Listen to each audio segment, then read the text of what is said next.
इस कार्यक्रम के पुण्यार्जक हैं शैलेश कुमार जैन, अर्चना शैलेश कुमार जैन, आदित्य आर्या जैन, तुमसर, महाराष्ट्र। ऐसा दो आशीष के गुरुवर फिर ये दर्श तुम्हारा हो, ऐसा दो आशीष के गुरुवर फिर ये दर्श तुम्हारा हो, जब भी दर्श हो मेरे गुरुवर सर पर हाथ तुम्हारा हो, सर पर हाथ तुम्हारा हो। बोलो पंच परमेष्टि भगवान की, 1008 आदिनाथ भगवान की, अंतिम तृतीय भगवान महावीर स्वामी की जय। बोलो आचार्य भगवान गुरुवर्षि विशुद्ध सागर मुनि महाराज की जय। बोले मुनि श्री सुप्रभ सागर जी महाराज की जय। मुनि श्री प्रणत सागर जी महाराज की जय। जिन बंधुओं, समीचीन विकल्पों का सम्यक समाधान इस कार्यक्रम में मैं आप सभी का स्वागत करता हूं। यूट्यूब चैनल सुप्रभ वाच की प्रस्तुति समीचीन विकल्पों का सम्यक समाधान। आचार्य भगवान गुरुदेव विशुद्ध सागर महाराज के स्वर्णिम जन्म जयंती महोत्सव पर इस कार्यक्रम का आगाज हुआ। इस कार्यक्रम में अपने अल्प समय में ही ऊंचाई को प्राप्त किया है।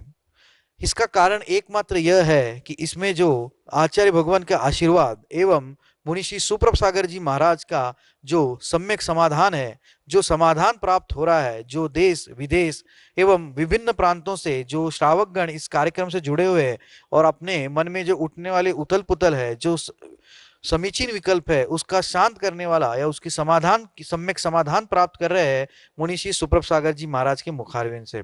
इस कार्यक्रम का बहुत ही बेहतरीन तरीके से सूत्र संचालन कर रहे हैं मुनि श्री प्रणत सागर जी महाराज। यह दो ऐसे विशुद्ध रत्न हैं जो अपने अपने गुरुवर आचार्य भगवान गुरुवर विशुद्ध सागर महाराज के प्रतिमूर्ति है। उनके कहे हुए प्रत्येक शब्द को अनुसरण करने वाले हैं और इस कार्यक्रम में जो समीचीन विकल्पों का सम्यक समाधान प्राप्त हो रहा है उससे बहुत सारे लोग या देश विदेश के लोग लाभान्वित हो रहे हैं।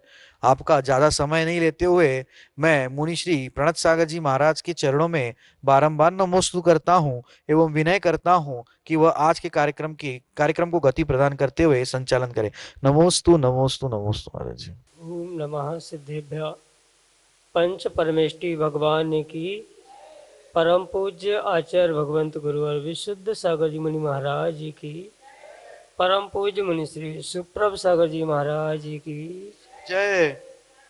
जय मुनि श्री सुप्रभ सागर जी महाराज जी की जय। प्रणत महाराज जी की जय। समीचीन विकल्पों का सम्यक समाधान। गुरु की एक ऐसी अनुकंपा, एक ऐसा आशीर्वाद हम सभी को प्राप्त हुआ कि उन्होंने यह सम्यक समाधान नाम का एक आत्म कल्याण का कार्यकारी उपाय प्रारंभ किया।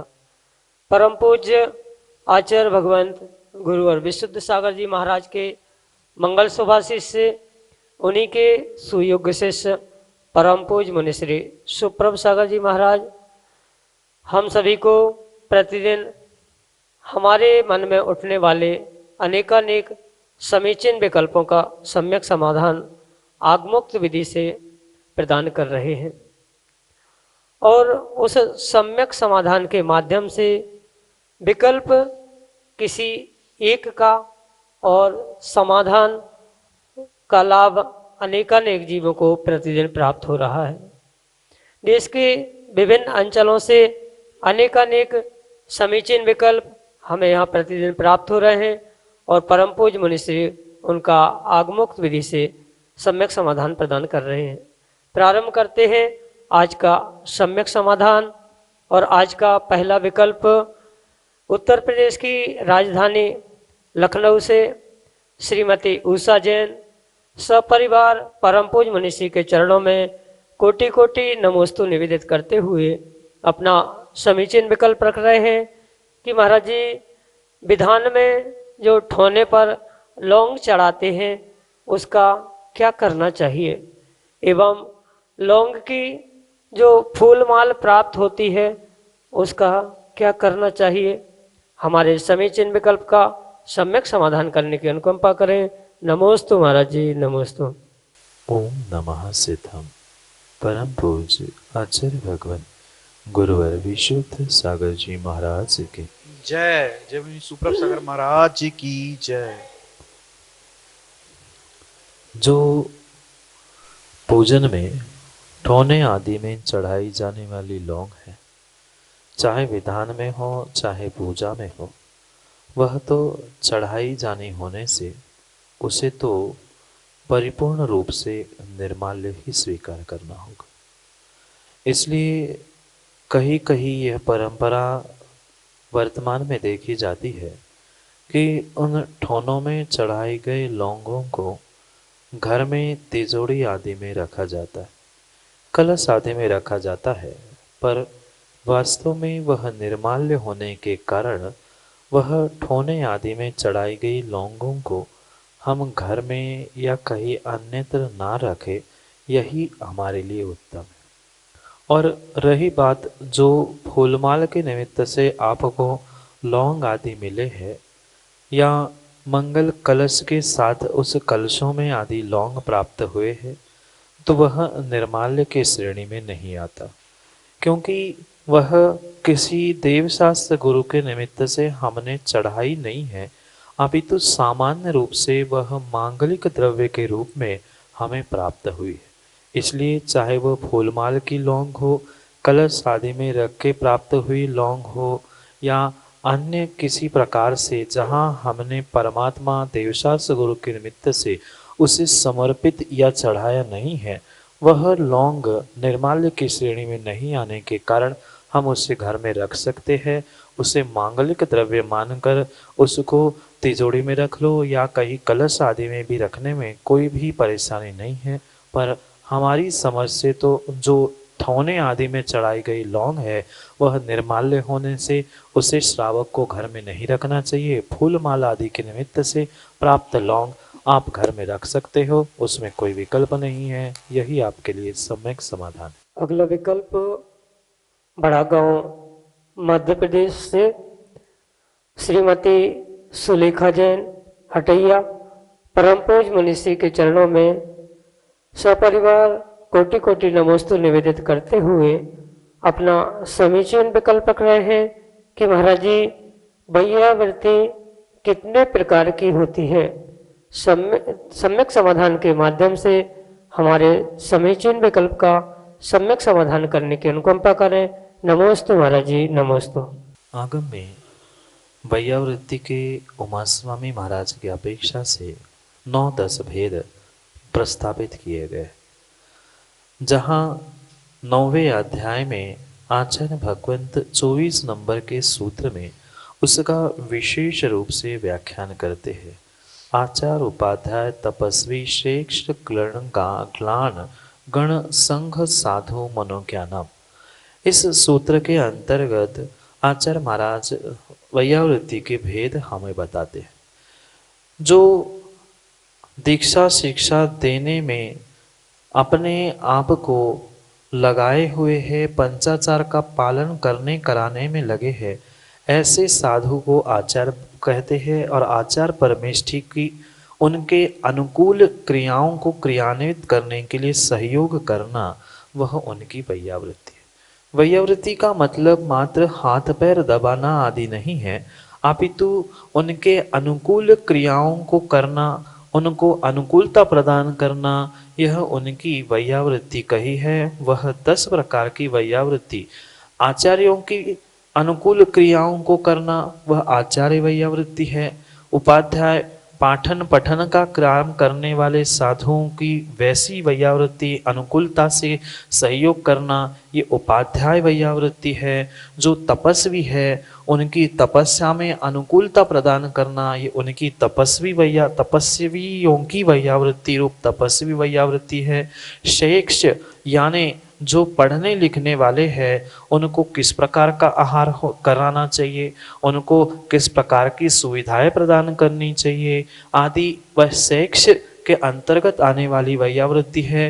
ग्लान यानी कोई रोगी दीनहीन साधु है तो उसको किस औषधि से किस प्रकार से उसकी सेवा उनकी अनुकूलता बनाई जा सकती है, यह ग्लान नाम की वैयावृत्ति है।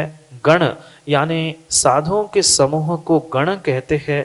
वह गण यानी पूरे साधु के समय को, मौसम, आदि प्रकृति आदि देखकर उनकी अनुकूलता आहार विहार आदि की व्यवस्था बनाना, यह उनकी गण नाम की वैयावृत्ति है।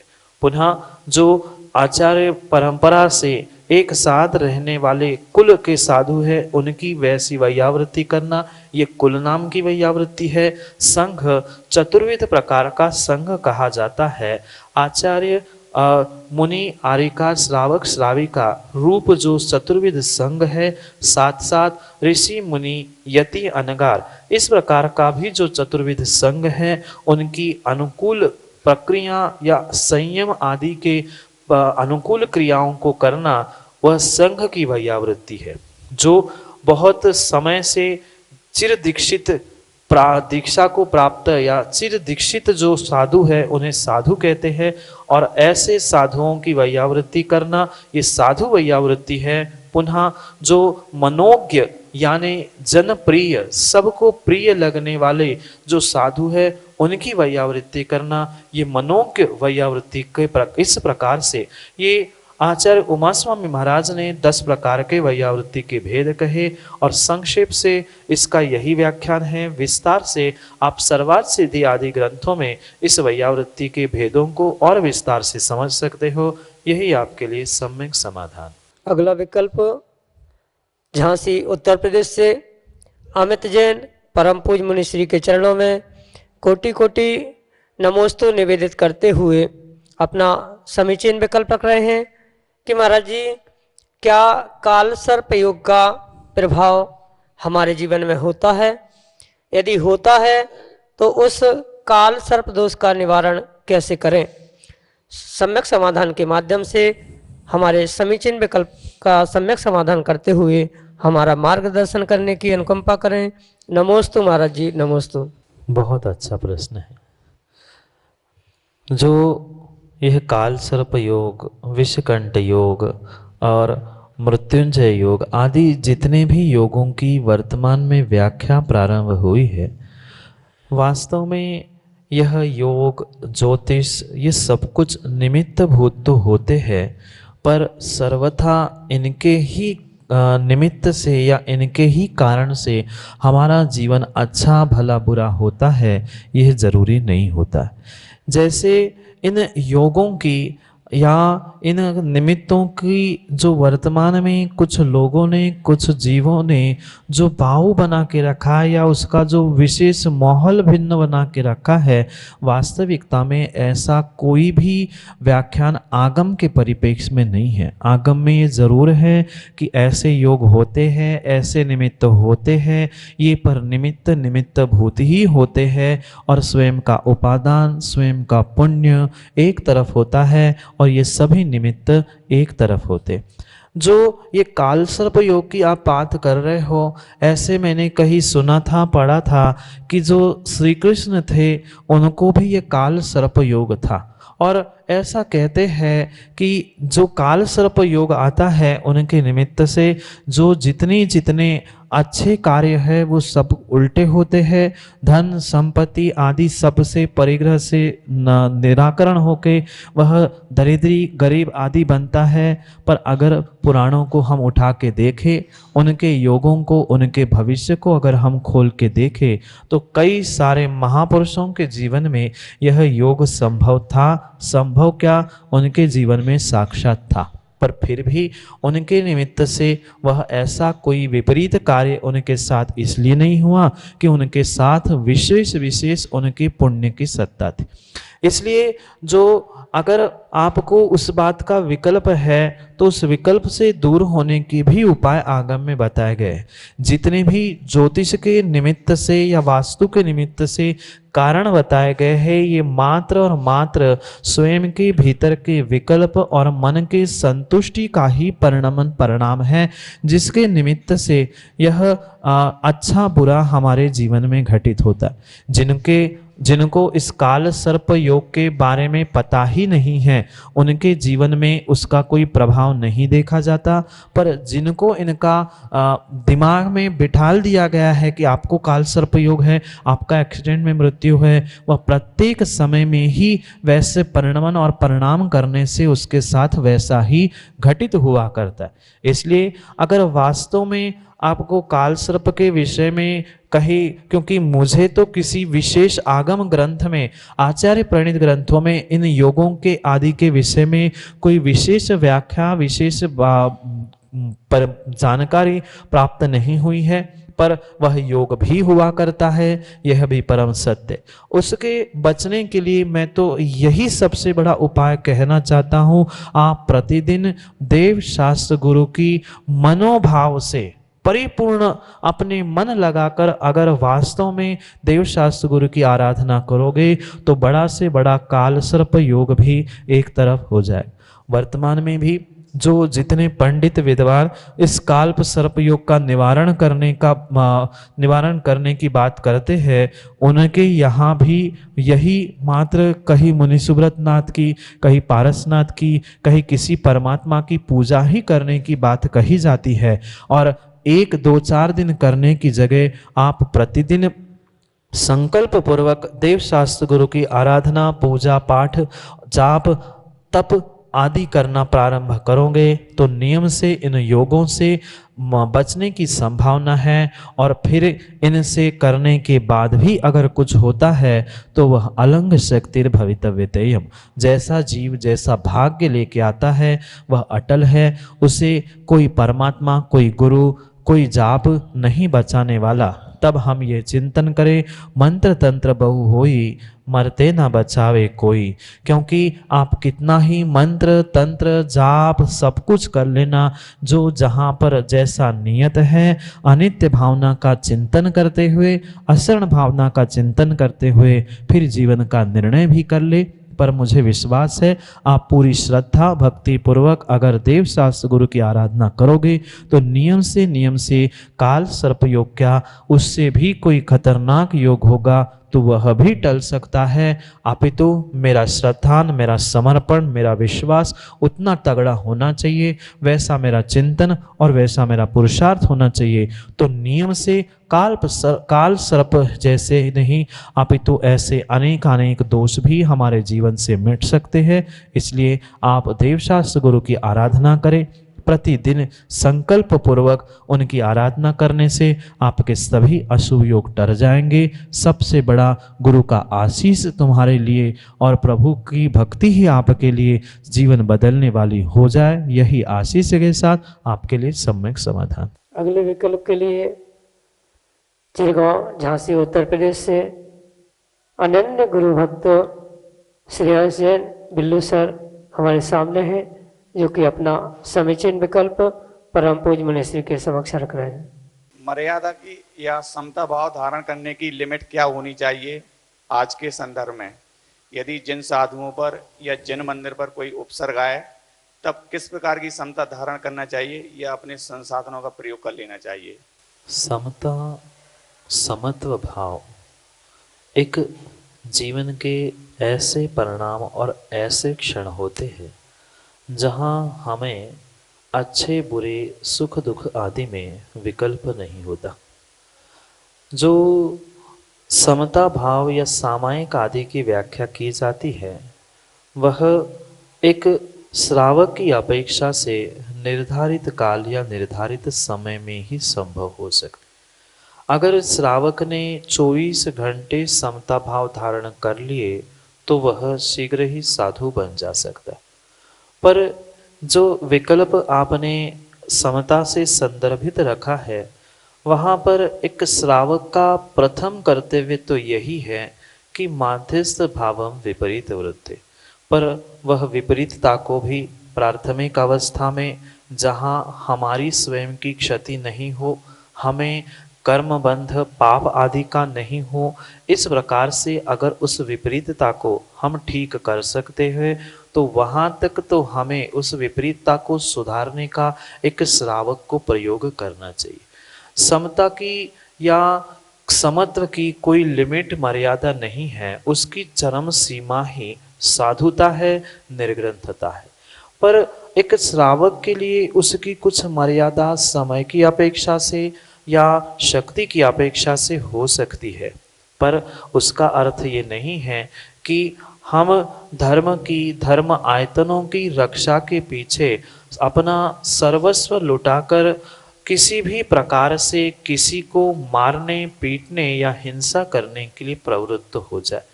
कम से कम ये साधु के मुख से तो रवि भाई नहीं निकलना चाहिए कि हमारे निमित्त से भी तुम हिंसा कर सकते हो। एक श्रावक का यह मुख्य कर्तव्य है। जितना स्वयं की समता परिणामों को संभालना आवश्यक है, उतना ही धर्म और धर्म आयतनों की रक्षा करना यह भी एक श्रावक का कर्तव्य ही कहा गया है।